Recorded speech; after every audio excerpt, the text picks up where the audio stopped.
This is the Big O Show. This is the Big O Show. When do you think we're going to get the bull run, by the way, when we talk a little crypto here before we get into a little football? Because I'm really thinking after June of 23, I think we're going to get a mini pump now that's going to be kind of a fake pump. And then we'll retract again. And then I think we'll drag for months. I think the second half of 23 into 24 is when we're really going to feel the boom. Your thoughts on that? I think those projections are probably pretty good. I mean, if you go back and you look at the patterns following, the stock market sell-off in 2008 and then the crypto drops in 2018 and some of the other drops in the market, you can kind of see market patterns and market trends there a little bit. I think for me right now, it's what I call buying season. Everything's on discount. So, I'm trying to buy. In fact, I bought 1 million amp yesterday. And I've been putting some of this stuff away right now, just kind of saving for a rainy day here 5-6 years down the road. I think if you're going to be in this game, I think that's how you have to look at it. You got to be looking at long-term investments right now. Everything's on sale. We're looking at buying. We're looking at our 5-year return. And so I think that I think you're probably right there. I think you're going to see a mini pump over the holidays here, and then a dump off in January, around February, and then I think you'll start to see just a slow, steady kind of bottom out and general climb in 2023, and then you'll start to see around the holidays in either 3 or 4, just depends on how quickly we get this economy turned around. You'll start to see things take back off again. Yeah. I'm hoping for that, dude. I think it's there are certain things. Although I got to tell you, Injective Protocol has treated me really, really well in the middle of a bear market. That one, I got in at 150, and it's been over $2 now in the middle of a bear market, which is amazing. So I'd like to see how this, if it goes back down again, I'd like to load up again, because I think that thing's going to be a monster, down the line. There's so many, like you said, there's so many great buys right now. I'm just taking advantage and hodling right now, as they say. All right, so yesterday, the Miami Dolphins made one hell of a move in picking up Bradley Chubb. First of all, Ben, you've been covering him since he got into the league.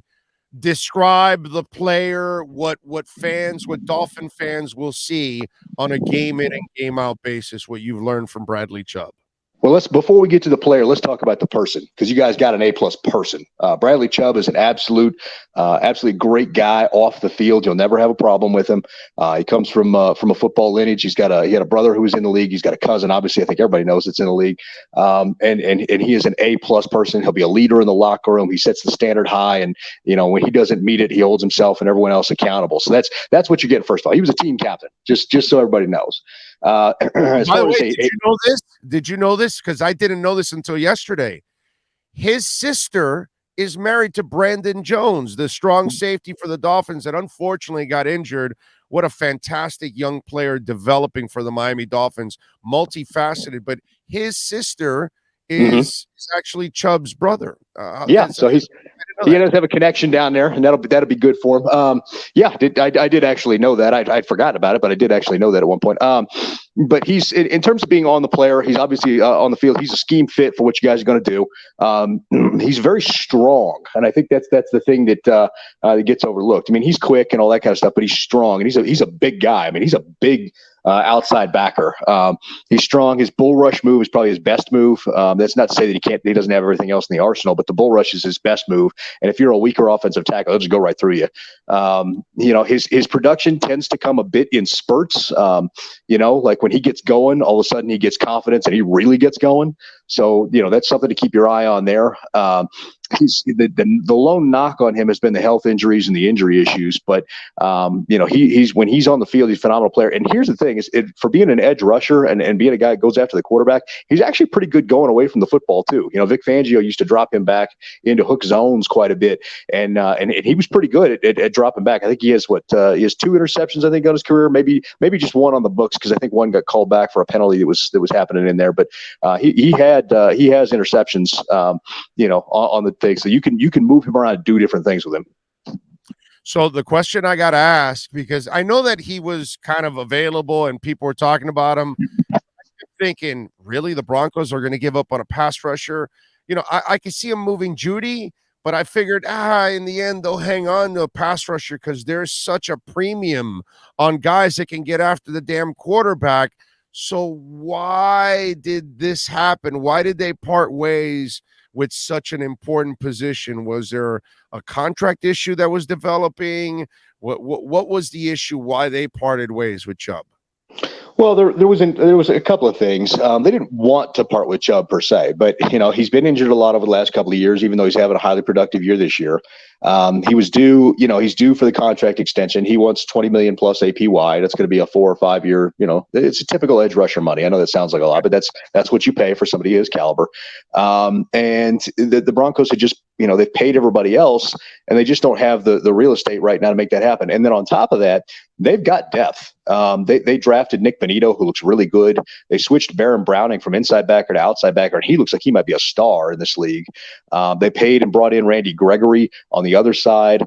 They've got Jonathan Cooper, who was a teammate of Baron Browning's at Ohio State, also at the outside. In fact, they were so deep at edge rusher to start the season that they traded Malik Reed, their leading sack guy from the last 2 years, away to the Pittsburgh Steelers for a day 3 pick.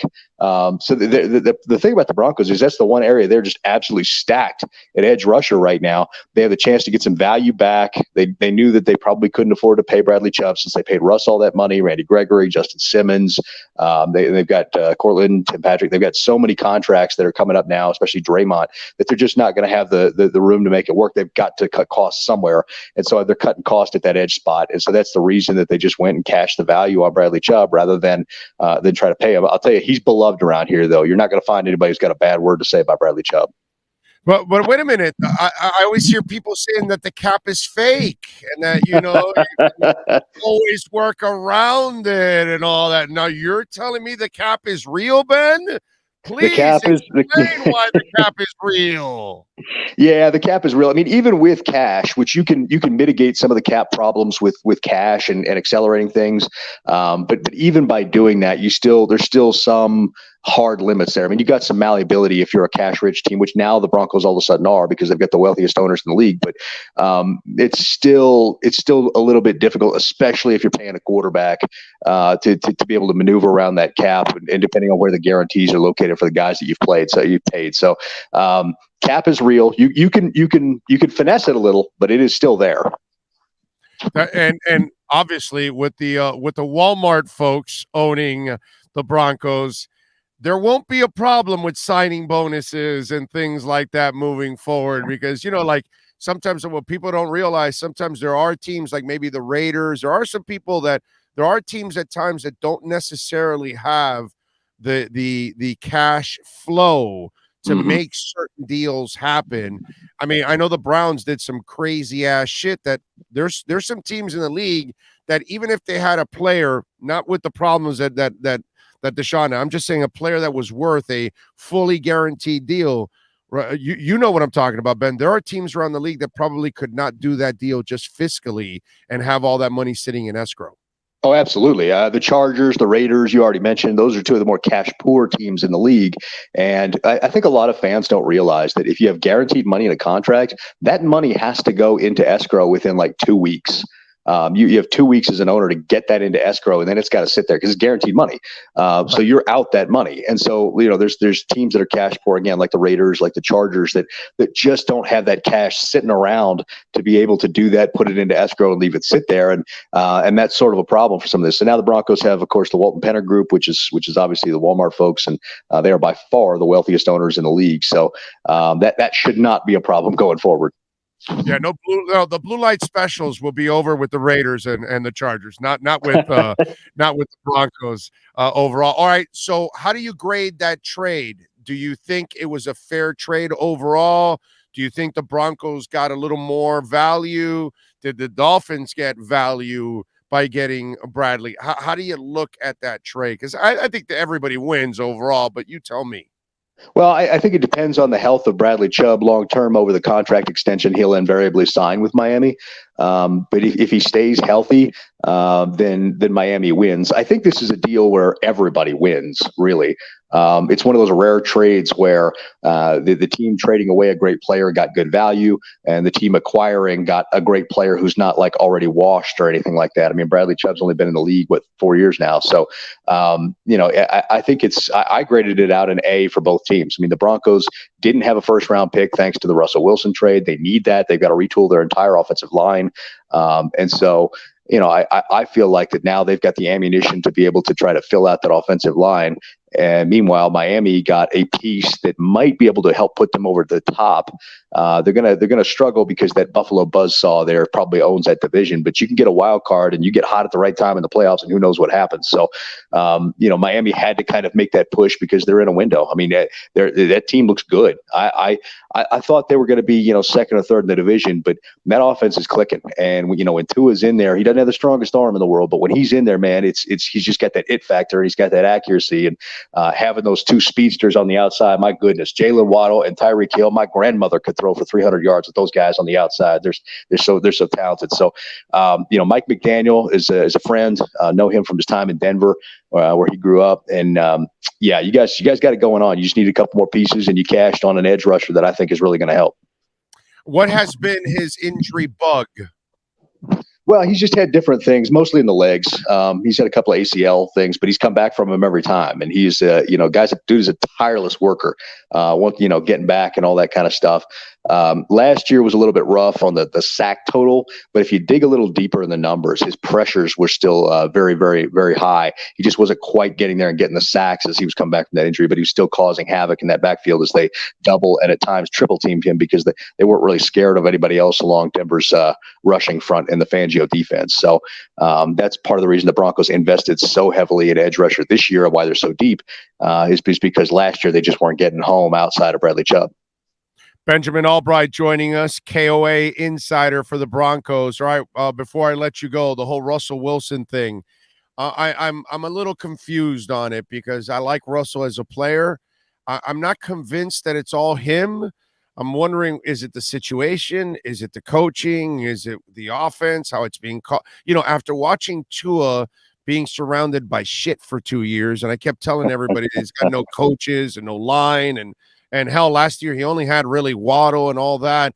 I said, man, you go. He comes from Alabama where he had everything, and now he comes to a team that has nothing. All of a sudden, here comes McDaniel, who understands the kid, understands offense, and the rest is history. So I'm wondering, is there more problems with rhyme and reason going on that, or is the player the problem, or is the coach the problem? Talk to me. What is the disconnect right now in Bronco land? Well, yeah, first of all, let's talk about that Tua thing real quick, because you're absolutely right. Tua was sitting there eating filet mignon in college, and then he got to the pro game and was asked to make chicken salad out of chicken shit, and it just wasn't happening. And right. So, that's exactly it. Now they put the pieces around him. You see what that can be. As far as the Broncos go, the problem is multifaceted. I mean, you've got a head coach who's never been a head coach, a staff that doesn't have much experience on the offensive side of the ball. You've got a quarterback who's hurt this year. He's got a torn lat and he's got a hamstring that's bad.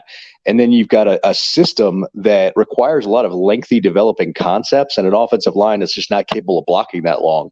Most of the stuff that they want to run requires a little bit of time for these receivers to get downfield. And, you've got a center who just went out injured that was absolutely brutally bad in Lloyd Cushenberry. It was just getting pushed around out there. Graham Glasgow is going to move in there at center. It should be a little bit better with him in there. And then, like I said, you got people learning a whole new system, learning a new quarterback, learning each other. It's just a confluence of issues. And Nathaniel Hackett has really had some growing pains as a head coach so far. So he looked pretty good in that London game. Looked like he finally kind of had the thing under control. Russ looked a little bit better in that game. And the offensive line looked better after Cushenberry went out and Glasgow took over. So we're kind of cautiously optimistic that maybe they can get some things fixed through the bye. And you're going to have an interesting game when the Broncos play the Tennessee Titans after the bye, because those are probably two of the five best defenses in the NFL right now, and that's going to be an interesting game. Well, then, if that is the truth, and he was looking better in the London game, then my suggestion, since the Walmarts have so much money here, the Walmart folks are taking over. What you do in home games is you have Russ get on a plane in the morning, fly around Denver for an hour or two, work out his legs.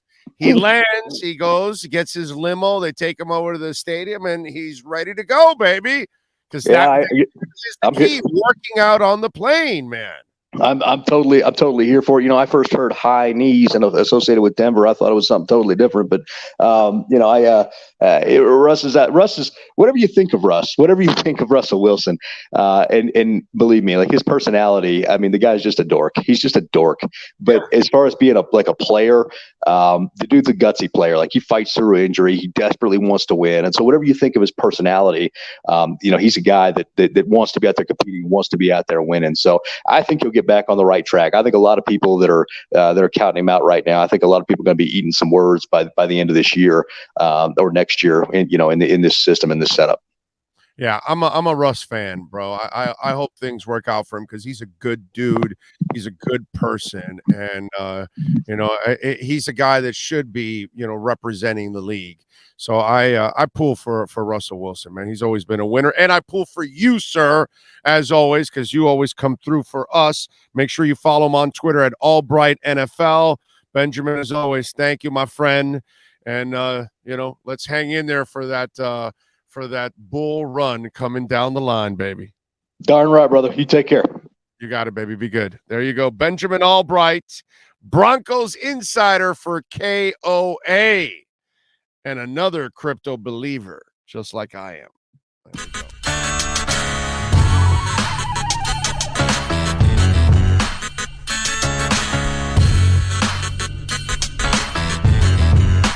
This is the Big O Show.